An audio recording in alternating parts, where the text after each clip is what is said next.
Hi, Kubrick Lover 1972 here. Of course, you know me as Brian.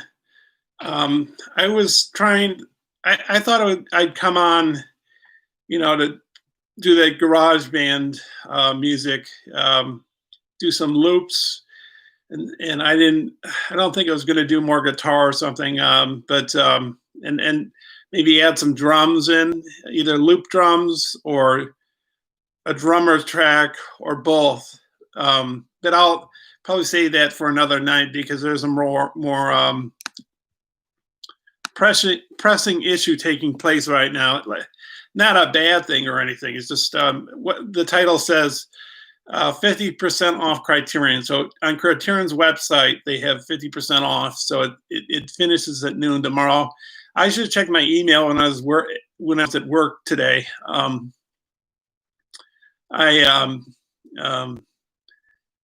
I use my computer when I don't work, and when I have a break is what I mean. When I have a break, then I use my computer.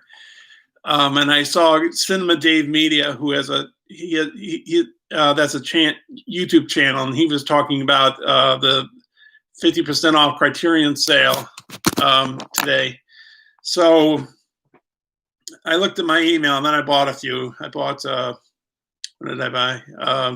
Elephant Man and Bamboozled. And also I want to warn you at the same time that there's a Barnes & Noble sale coming up in November. It starts November 6th, which I believe is a Friday. I called Barnes & Noble today. That's how I found out. I don't know when it ends. Some people are saying on the internet, YouTube, that it only lasts a week or a few weeks. I think it lasts at least 3 weeks, maybe. I think it goes into early December usually, or maybe at least, maybe not always early December. Maybe it finishes before December hits, but I think it's at least a few weeks. In any event, I watched a few people's videos. I watched Cinema Dave Media's video, and I watched Cartoon Fortress. And they only showed like 4 or 5 titles that they recommended. And I was going to do that, but I have tons of Criterions, and I just couldn't narrow it down. I'm going to try to make this video short, but I'm just going to, and I was going to record this video and send it, but I thought it'd take too long. And this Criterion sale is only 24 hours, and it finishes at noon Eastern tomorrow. Sometimes they extend it, I think, until like 6 p.m. the following day. I think it depends. I think I've seen that before. But anyways, so here's some titles. And by the way, when the Criterion sale hits Barnes & Noble, I think I'll do a video then. I know I did a video in July doing a whole bunch of recommendations. I don't know, but I like recommending them. So let me start. Okay, so let me try and go as fast as I possibly can. Okay, so first up, we got Viridiana by Luis Buñuel. He's like a surrealist filmmaker. This was about a nun who is called by her uncle to come to his ranch before she takes her vows, and what travails there. Classic movie, great movie.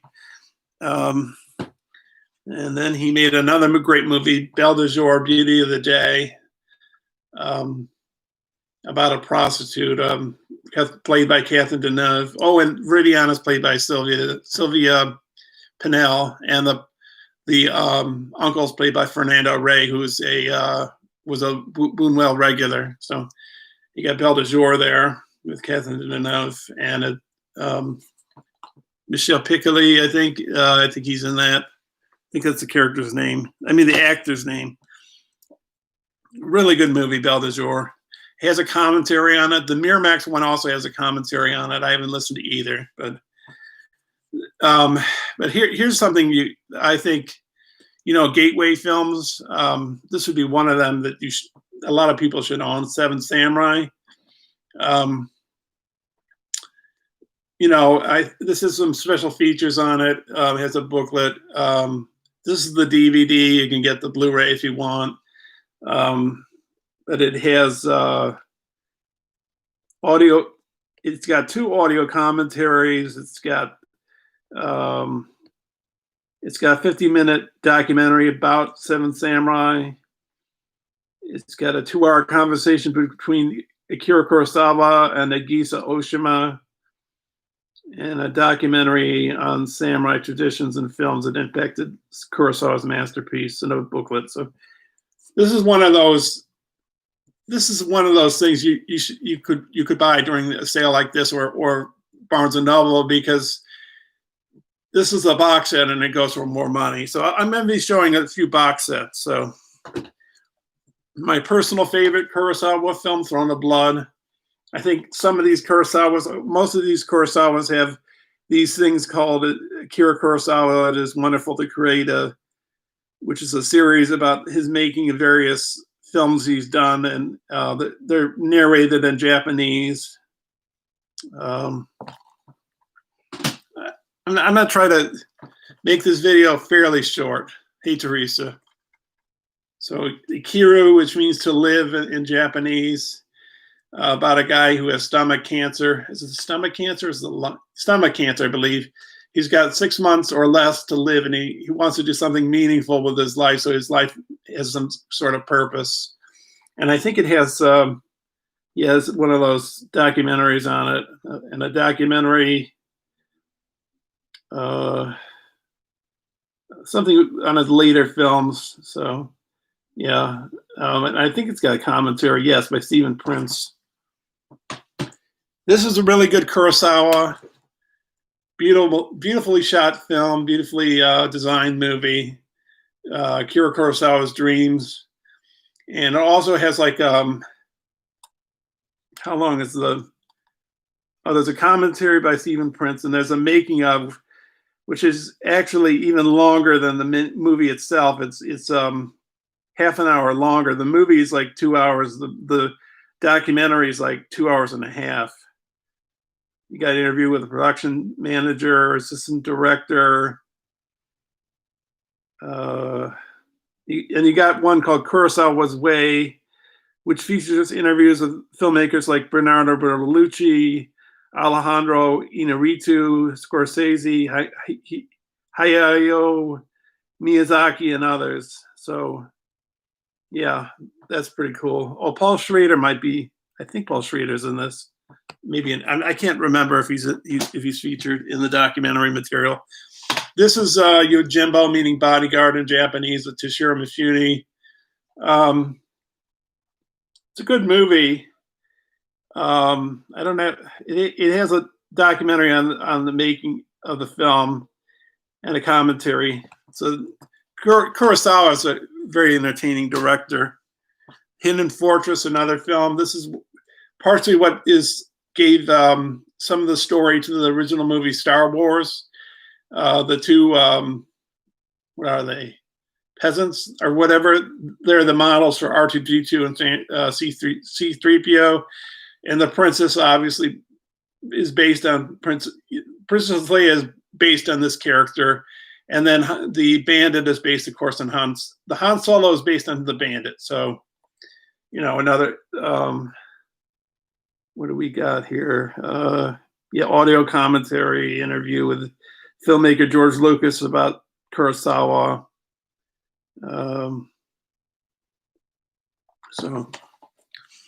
So that's Kurosawa. Now we get to Ozu. I'm just recommending 2 Ozu films. I have a whole bunch of Ozu movies, but I think these are 2 of his greatest. First one is Late Spring. It's about a elderly father with his adult daughter, and he sort of wants her to move on in life, and it's kind of sad yet beautiful. It's a beautiful movie, and it stars Chishu Ryu as the father, and Satsuka Hara is the daughter. So, really good movie. I don't know if I'm going to get into all these details about all these movies. Just a commentary here. Vin Vinder's tribute to Yasujiro Ozu. So, and the other film of his, Tokyo Story, is a good movie, regarded as one of the great Japanese films. Commentary.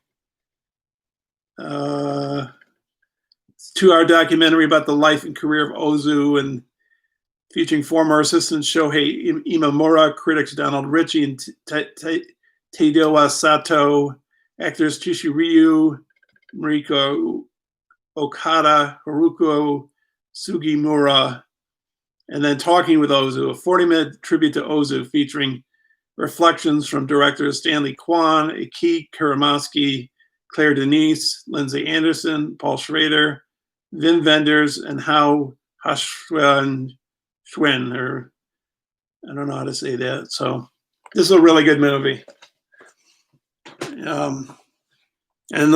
I got 3 piles here. So this is the end of the first pile. This is the last one in the first pile.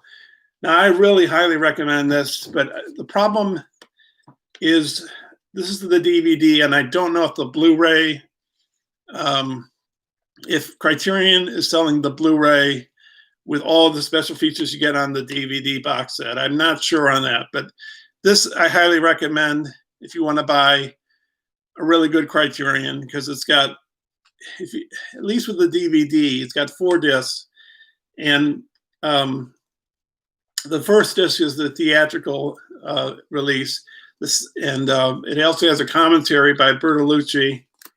Let me see what it says here. Bertolucci, producer Jeremy Thomas, screenwriter Mark Peplow, and composer-actor Ruchi Sakamoto. And part 2 is has a television version of the movie, which is a little longer. Part 3 is like, behind the scenes stuff. A lot of great stuff in here. I mean, a 51-minute documentary that revisits the film's making, a 45-minute documentary featuring Storaro, the cinematographer, editor Gabriella Christiana, costume designer James Atchison, and art director Gianni Silvestri. Disc 4, you have a 66-minute BBC documentary exploring Bertolucci's creative process in the making of Last Emperor, a 30-minute interview with Bertolucci from '89, an interview with composer David Byrne, a new interview with cultural historian Ian Bruma examining the period of the film. It's got a book. This film is fantastic. I love this movie. This is like, I like The Conformist a lot too, but this is really good. It's a very sad movie. I like films. I like films that have happy endings, but I really like a lot of sad films a lot as well. I really like films that have. This is kind of sad, but sort of redeeming at the end at the same time. I've watched this a number of times, and I love this movie. One of the best films of the 80s, in my opinion. So that sort of dovetails into the next. I'm sort of categorizing these because I started off with Spanish, sort of French. I'm going to go back to French in a few minutes, or whenever. And then I went into Japanese films. Now I'm going into Italian. So I'm trying to separate these by countries and directors. So I got 2 by Fellini. This is one of them, 8.5, which is probably my second favorite Fellini movie. Great movie. I think it's got a fair number of. It's got an audio commentary. This one is a really old Criterion. This is from 2002. This is maybe my first Criterion. It might be.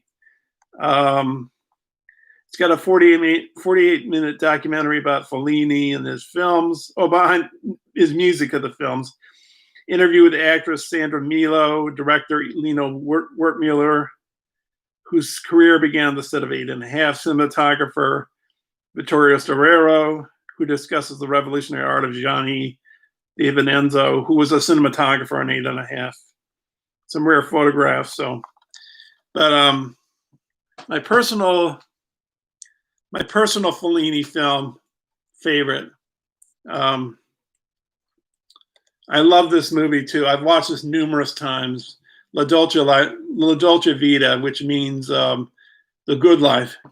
Cool, gonna buy another copy of the Orpheus trilogy. Oh yeah, Cocteau. I do not have the Orpheus trilogy, but I do have Beauty and the Beast. I don't have that on my pile here, but I do have it. I haven't watched it yet. I taped it off of public television, late 80s, early 90s, and I tried watching it on my VCR at the time, but there's a lot of static, so I don't think I got a very good viewing of it. So at some point whenever that is, I'll see it the way it was meant to be seen, you know. But La Dolce Vita, it means like, I think the literal translation is the sweet life, dolce, sweet, but more accurate translation would be the good life. So it's about this, it's about this writer. He's a journalist, and he covers the rich, famous, and the royalty of Roman society.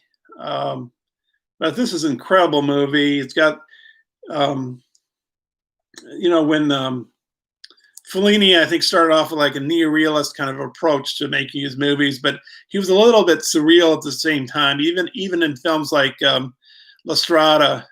And then, of course, you see it full blown in films like 8½, where he goes full.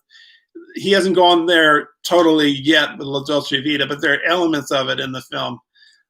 This film is almost 3 hours long, but it doesn't feel that way to me. And just the excess, you know, the characters and the decadence. I love it. But it's got an interview with filmmaker Lena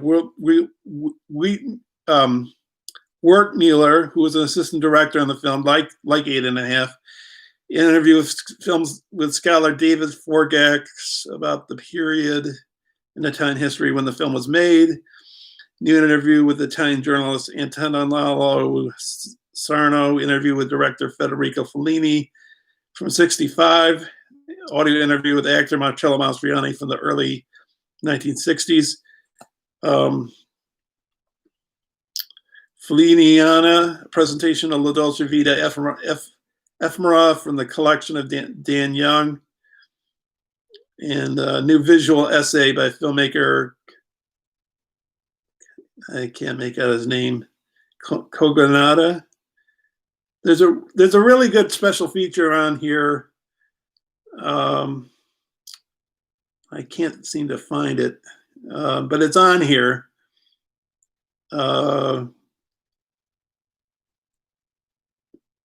And it's really insightful about the film, you know, intellectually speaking, as to, and how when you reach the middle part of the film, how one of the characters in the movie looks directly into the film's lens, and they're comparing it to a few other movies, which happen. I think all of them are in the Criterion collection, which I didn't include them, and I could have included some of them. Like, for example, Summer with Monica, a Bergman movie. I don't have any Bergman with me here, but I mean, I do have Bergman movies. I have a lot of Bergman movies, but I had to narrow down my choices as to what I was going to show you on the stream. And so this is, even though I'm showing you a lot here, this is just the tip of the iceberg. I have tons of Criterions. But anyway, Summer of Monica, she looks directly into the lens, breaking the fourth wall. 400 Blows, Francois Truffaut, Jean-Pierre Léaud looks directly into the lens. And there's one other movie. But in La Dolce Vita, you see that where the main character, one of the characters looks into the lens of the character, and then the camera moves around, and then it goes back to the regular, oh, hi, Arvin. He goes back to the regular, you know, filmmaking grammar or whatever. So, but I highly recommend this. Okay, so that does that one. Okay, now, and I think the last Italian film I'm going to recommend is this one, La Notte. I don't think this has a ton of special features. He got an interview with film critic Adriano Apra, film historian Carlo Di Carlo, interview with professors Giuliano Bruno on the role of architecture in La Notte. But I like it because it's with Marcello Mastroianni and Jean Moreau, And Antonioni. Actually, I have another Antonioni. I will show it just a second. His muse, Antonioni's muse. What's her name? Monica Vitti. And I could recommend a few other films too that he's made, like La Ventura, but I'm not including La Ventura. I had to make some cuts, decisions here and there just to recommend. But anyways, I'm recommending of this trilogy. Technically, it's a quadrilogy. I don't like the fourth one in the series called Red Desert, but like Cleese is kind of interesting. The third one, La Ventura, is great, but I especially like La Notte, called The Night, and how it's about an alien, a husband and wife that are middle-aged or so, and their marriage is basically fizzled out, and they're just going through the motions. Really good movie. And I guess I included this film with other films because I guess it was in English, but it's by Antonioni,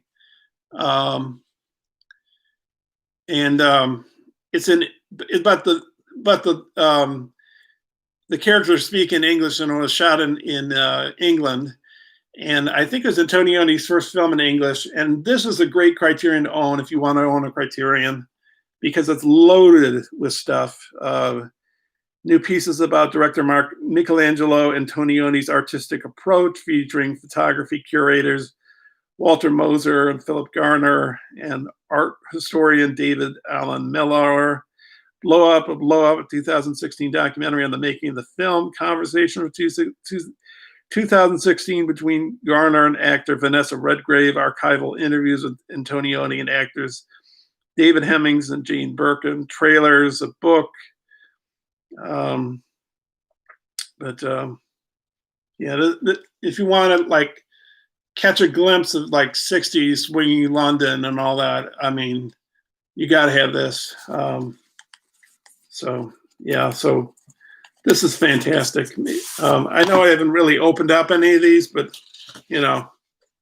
just really good stuff here. And a nice thick booklet. So I could have opened the Last Emperor one. I should have opened that one. I don't know. The Last Emperor, though, that's one I highly recommend. So I wanted to make this video short. I'm now on 22 minutes, so I'm gonna keep going. Try to keep pace. Next up, we got an American movie maker. Jeff Beck does the guitar, right? Yep. And Jimmy Page in the Yardbirds. I have to admit, I haven't watched this actual. I've seen the movie. That's why I'm recommending it.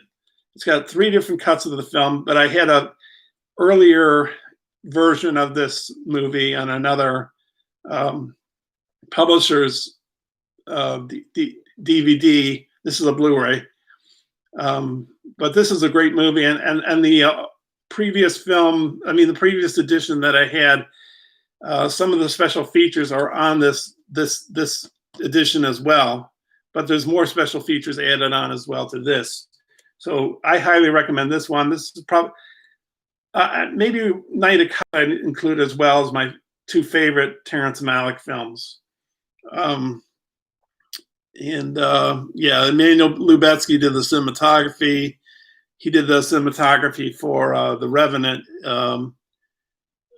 But there's, different cuts here and interviews with Colin Farrell and Coriana Coker, who played Pocahontas. Producer Sarah Green, production designer Jack Fisk, costume designer Jacqueline West.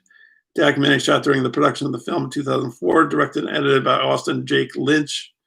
New programs about the process of cutting the New World and its various versions, featuring interviews with editors Hank Corwin, Sar Klein, and Mark Yashikawa. So, yeah. Next up, 2 David Cronenbergs. My favorite David Cronenberg Videodrome, just mind screw of a film with your head. Very rewatchable. Sort of, I think you could say it predicted like things like the internet or reality television, or I guess maybe. It came out in the early 80s, and I think you can sort of see how it sort of came to fruition in a way, maybe certainly some of these things. It's got two audio commentaries, one by Cronenberg and director of photography Mark Irwin, and another one by actors James Woods and Deborah Harry. Short film, 40-page booklet. Some of them about the makeup effects. Some interviews, an interview with him and with David Cronenberg, John Carpenter, John Landis, and Nick Garris. So. Scanners, basically almost just as good as Videodrome by Cronenberg. Documentary on the special effects, which are fantastic. Interview with actor Michael Ironside. 2012 interview with actor and artist Stephen Leck. Ephemeral Diaries. He's another actor from an 81 interview. Pretty interesting interview on there. On CBC's The Bob McLean Show. So, and I thought it had another movie that came with it. Yes, it does. Yes, new restored 2K digital transfer of stereo, which came out in '69. Cronenberg's first feature film. So nice to own this. Next up. Now, this is my favorite Godard movie. Breathless is good, yes, and I like Alphaville, but this is like takes the cake and is really, I think, a brilliant film. I talked highly of this film on my channel, but somebody, I can't remember who it was on who left a comment on my YouTube channel. I think he watched it and he didn't like it, and I'm kind of sorry that he he watched it and he didn't like it. I like it. It's just my kind of. I don't know if everybody likes this, but I like it because it was made in '67. I have two different editions of this. The New Yorker one I have for the commentary, and this I have for the special features, and it is a better transfer. It's just the plot is basically a married couple. They live in, I guess, Paris. They're headed out to the countryside. They're going to murder the wife's parents, collect the inheritance money, and then both of them plan to kill each other and go off with their boyfriend or girlfriend. So that's a plot. But all these weird things happen during the movie. Like there's this, I don't know if it's a 10-minute traffic jam, but it's like maybe it's 7 minutes, and it's kind of ridiculous. But that's all. That's what I love about the movie. And there's a scene where a tractor hits a car, and the farmer is saying, like, "I feed all of France." Mark says, "We are brothers," and the young girl saying, "This, my boyfriend was killed here, and you're nothing to me." And he owned all these companies, and it's just so funny. That's what I love about it. Oh yes, and there's a scene where there's this wealthy, I guess she's a wealthy woman. She's driving, her chauffeur is driving her car, and the car stops on the road, and she asks the husband character, she says, "Who would you rather be screwed by, Mao or Johnson?" And he says, "Johnson." And she says, "Drive on, John. He's a fascist." So I'm not really a communist or anything, and I think Godard might have been a communist or a Maoist or whatever, but I don't know if this is a comedy or if it's a commentary on capitalism and communism. But I think this is a really funny and brilliant movie, so I like it, Okay, and then with another director, more narrative driven and not, like really experimental avant-garde like Weekend was, but this is a little more, a regular movie. Le Samurai. Alain Delon plays a hitman who operates by the code of the samurai. I don't think there's much in the area of special features here. Interview with Rui Nogueira, author of Melville and Melville, and Jeanette Vincento, author of Jean-Pierre Melville, American Paris. Archival interviews with Melville and actors Alain Delon, Francois Perrier, Nathalie Delon, and Kathy Rozier. So, yeah, it's a good movie. This was out of print because Studio Canal had a contract, I think, with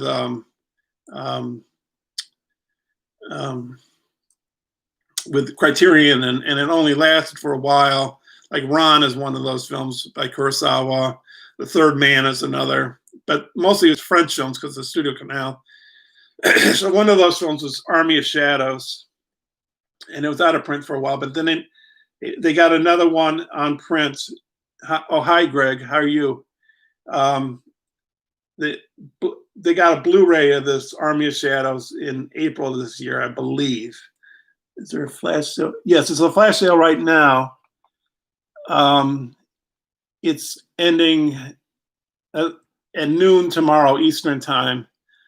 I think I've come across a few times where they've extended it till maybe 6 p.m. that following day, but don't take my word for it. Maybe you'll finish at noon. And Greg, Barnes and Noble is going to have their sale in November 6th. I called them today, so I think Barnes and Noble mails to Canada because that's where you are, I believe. I don't know about the delay in getting to your to you in Canada, but I think that you can almost, yeah, I think you can get it from Canada, but because I watch a Canadian streamer, Greg Aaron Pin. So, but Army of Shadows, really good movie about the French Resistance, but that's just a cloak. Basically, it's about gangsters. He was really into gangster kind of movie kind of things, Melville. And it's got a good cast. It's got Simone Signoret. I can't remember all the actors. I don't know if Alain Delon was in this. There's some big French actors in this. Some archival footage. A program on his film. Some stuff actually shot during the French Resistance period, when the Nazis occupied France. So I have a whole bunch of Chaplin movies, and I've seen The Gold Rush, but I haven't watched my Criterion of it, so I felt I shouldn't recommend it. And City Lights, I don't know what to think of it. And Great Dictator, I've only watched the starting of it. I'd like to watch, get it all the way through and watch the special features. Haven't done that yet. And I have a few other Chaplin movies, but here's one I have looked at, and it's Modern Times. I recommend this film. This is a good movie. If you want like a nice comedy film, if you want Chaplin in a silent version rather than his films he made after this, like The Great Dictator, he starts, doing speaking roles, which I don't know if is really a handicap, just a different way of operating. But this is a good movie. It was made in, I think, the Depression era. Yes, 36, so the Great Depression was happening. And this is loaded with special features, visual essays by Chaplin historian John Bengston and Jeffrey Vance, audio commentary by Chaplin biographer David Robinson, new program on the film's visual and sound effects with experts Craig Barron and Ben Burt. Craig Barron worked for ILM, Industrial Light and Magic, which is a special effects company founded by George Lucas. And Ben Burt did the sound effects to Star Wars. Interview from 92 with Modern Times music arranger David Raxon. A movie about It's a home movie with Chaplin and his wife. I think it was an actress. I think they married, Paulette Goddard. Chaplin two-reeler, a Cuban documentary about people about people watching Modern Times there. So yeah. Where do I go now? Let me see.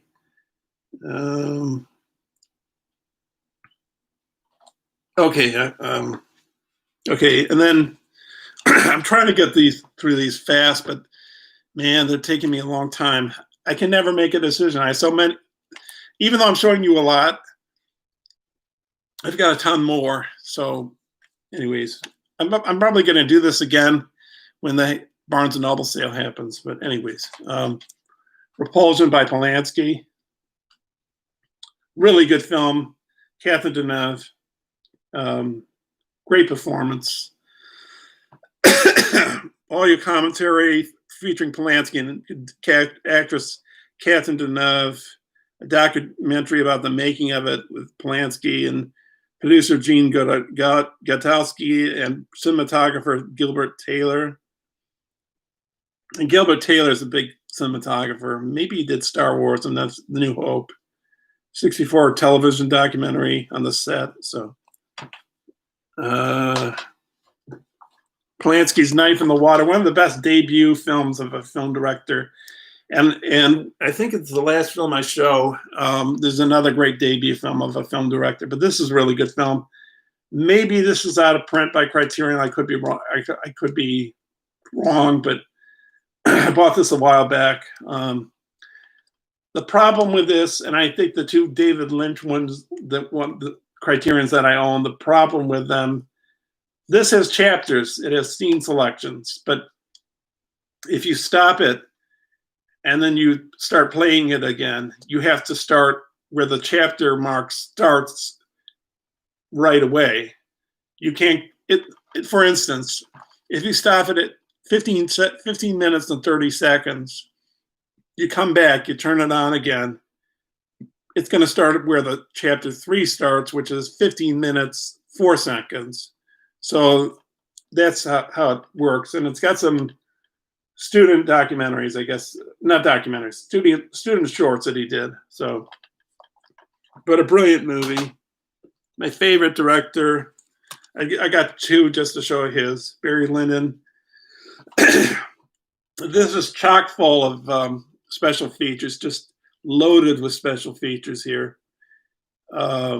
Casting to crew, interviews, the visuals, the focus pullers, the gaffers, the production design by Ken Adam, who also did the James Bond sets, editor Tony Lawson, the costume designer Ulla Britt Soderlund, interview with critic Michelle C. Mint, interview with actor Leon Vitali about the surround soundtrack, about the aesthetics of the film. I think they show paintings that are, because he used candlelight and he used Zeiss lenses on Mitchell cameras. And because it was the first time Zeiss lenses were used on a film camera, and he used Mitchell cameras. Mitchell cameras weren't using what I think they could fit these Zeiss lenses, and he basically had somebody literally like take apart a camera and fix it so a Zeiss lens could go in, and that's how he made Barry Lyndon and candlelight rather than extra lights. The next one we got is Dr. Strangelove. I really like this one because it's got a really nice design to it. I thought I had to show this one a little bit. See, it's like just like in the movie, on the plane, they got, you got all these things that come with. That's what's great about these Criterions. So you got the restricted, just like in the movie, and then even just to show you how much effort they put into this. I can't read what that says. Holy Bible in Russian phrases. So just like in the movie. So, I mean, that's, I'm impressed by that. So that's, if you want to buy a Kubrick, I would recommend either one of those, I guess you could say, or both. And you probably could get them for a fairly good price because they're not box sets. But it is good. It is not a bad idea to buy box sets because they're half off. That's why. So, okay, last pile. So here's a Clips box set. If you want, box sets are worth buying because they're half off. Okay. If you want to get a cheaper box set and get it even half, it doesn't have any special features, but you get the movies. One of my favorite directors, Fassbinder. This is an Eclipse box set. Is his early his films. Yeah, Love is Colder Than Death, Katzelmacher, Gods of the Plague, The American Soldier, Beware of a Holy Whore. So, Beware of Holy Whore is one of my favorites.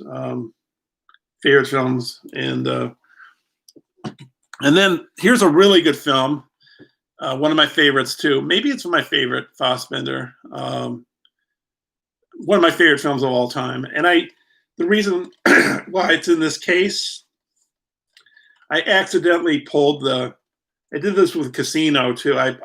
Which that's not a Criterion, but I actually pulled the plastic off because I thought it was part of the wrapping, and I actually pulled the actual plastic, that it's supposed to, go over the case.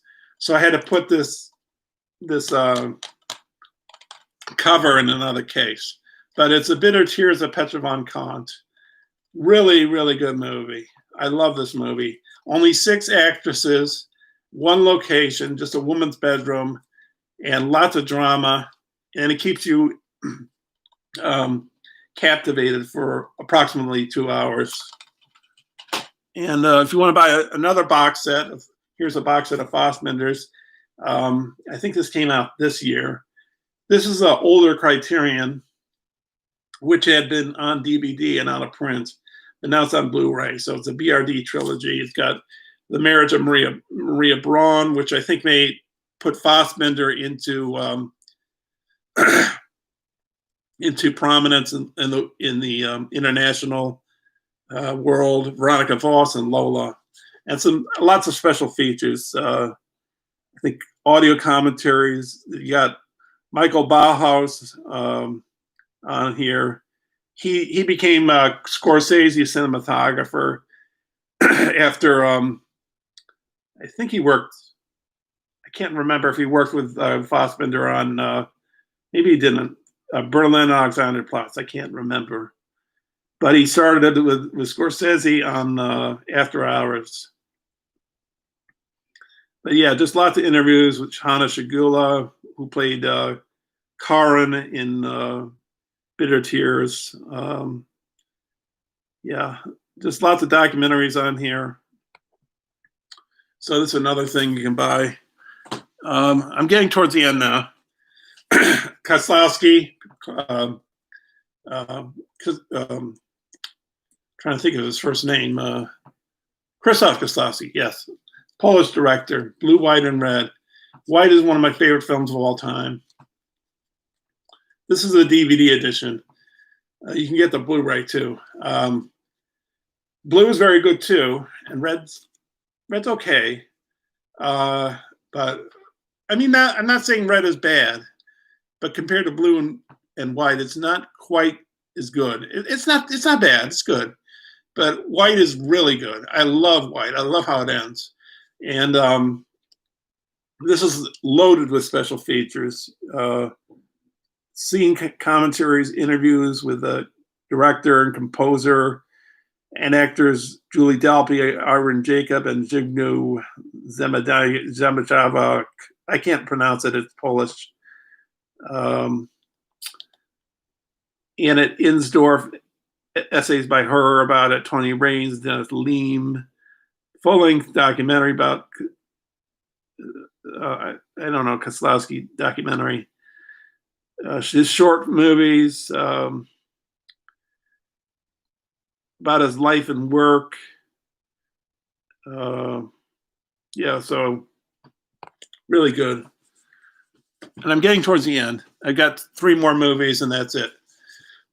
Decalogue. It's called Decalogue because it's based on the 10 Commandments.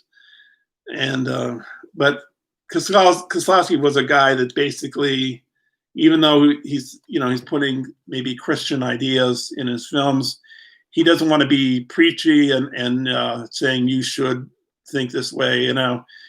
The way he constructs this movie, these sets of short movies, they're about an hour long, and 2 of these films are made into 2-hour-long films.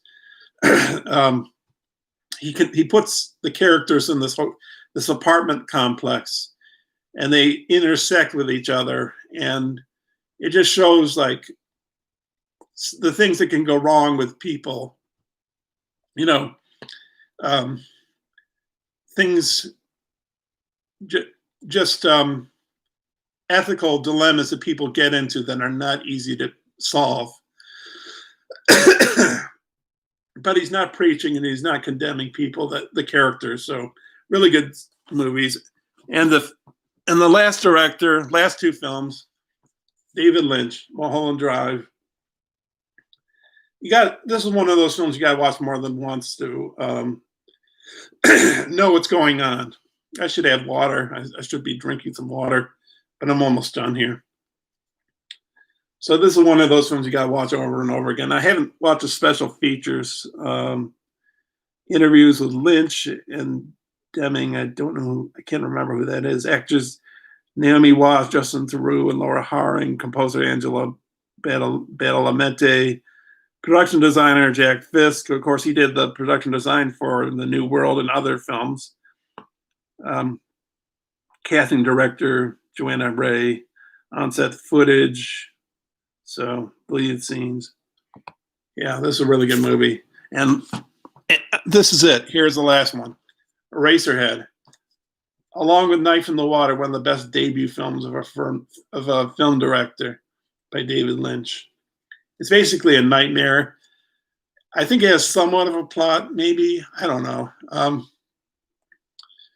I think it was his first film, and he was making it in California. He'd just come to California, and he was shooting at the American Film Institute, and he was like shooting in a rundown area of the place where you were studying, and he just played around with, he took junk pieces and made things interesting. I don't know, his weird kind of way of doing things, but it's like a nightmare.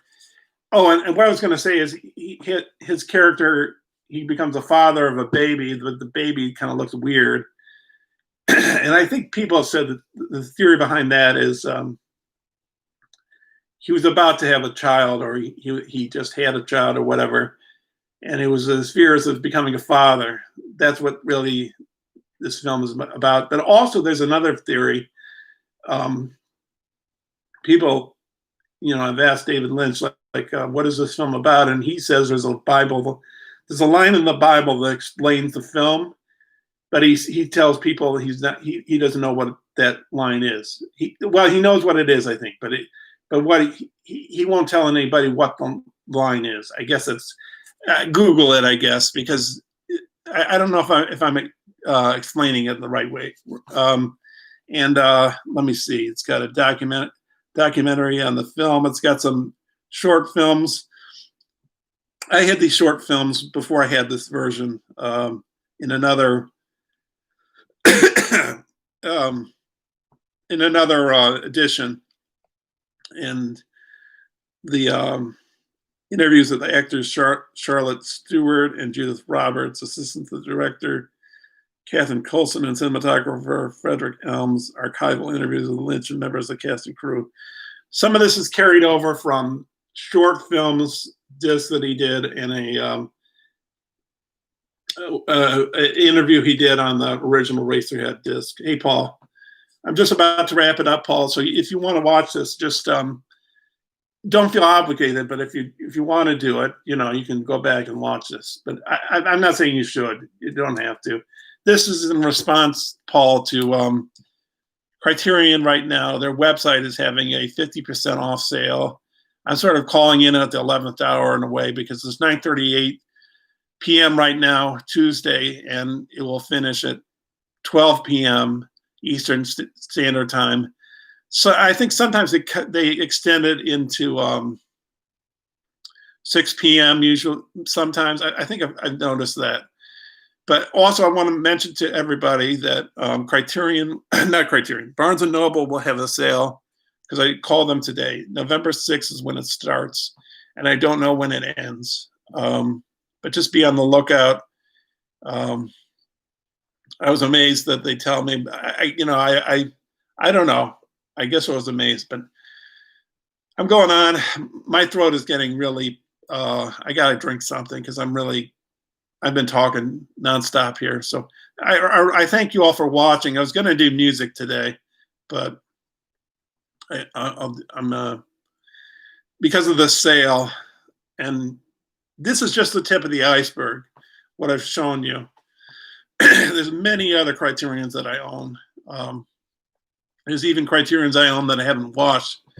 Blind buys. Either I've seen the movie, but I haven't watched the disc, or I've seen the movie. I mean, I haven't seen the movie, and I've yet to watch it. So, all right. Thanks for watching, everybody. Thanks, Paul. Thanks, Greg. Thanks, Arvin. Thanks, Taylor. Who else here? Teresa. And anybody else who came on and came off. And thanks a lot. Okay. Hope you have a good night, and see you soon. Bye now.